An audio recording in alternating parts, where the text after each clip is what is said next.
আসসালামু আলাইকুম রহমতুল্লাহ। প্রিয় শিক্ষার্থী বন্ধুগণ, আজকে আমি আবারও ডব্লিউএইচ ওয়ার্ডগুলা নিয়ে চলে আসলাম।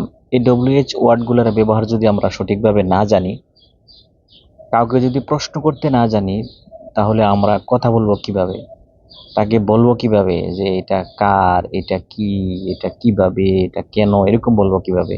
তো এই জন্য এই ডব্লিউএইচ কোশ্চেনগুলি আমাদেরকে জানতে হবে এবং এগুলোর উচ্চারণ সহ আমি বাংলায় লিখে দিয়েছি।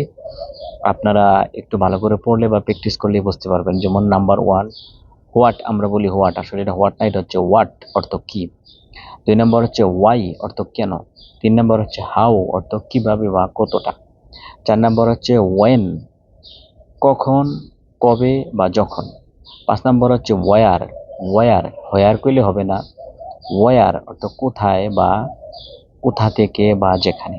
6 নম্বর হচ্ছে উইচ, উইচ কোনটি বা কোনটা।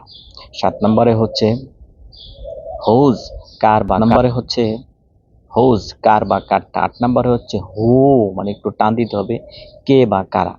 9 নম্বর হচ্ছে হোম, হোম কাকে বা যাকে। 10 নম্বর হচ্ছে হাউ লং, কতক্ষণ বা কতদিন। 11 নম্বর হচ্ছে হাউ ফার, হাউ ফার কত দূর। 12 নম্বর হচ্ছে how many Times, how many Times কয়বার বা কতবার। আমরা একটা জিনিস প্রশ্ন করে থাকি, হাউ মেনি কতবার। 13 নম্বর হচ্ছে হোয়াট এলস, হোয়াট এলস আর কি, আর কি বাকি আছে, হোয়াট এলস, এরকম আমরা বলি থাকি না। 14 নম্বর হচ্ছে ফর হোয়াট, কি জন্য। ফর অর্থ জন্য আর হোয়াট অর্থ কি, ফর অর্থ জন্য আর হোয়াট অর্থ কি, একসাথে হবে কি জন্য। 15 নম্বর হচ্ছে হোয়াট টাইম, কোন সময়ে। 16 নম্বর হচ্ছে হুইচ ওয়ান, কোনটি, হুইচ কোন, আর ওয়ান দিয়ে বোঝাচ্ছে কোনটা, মানে একটি, কোনটি।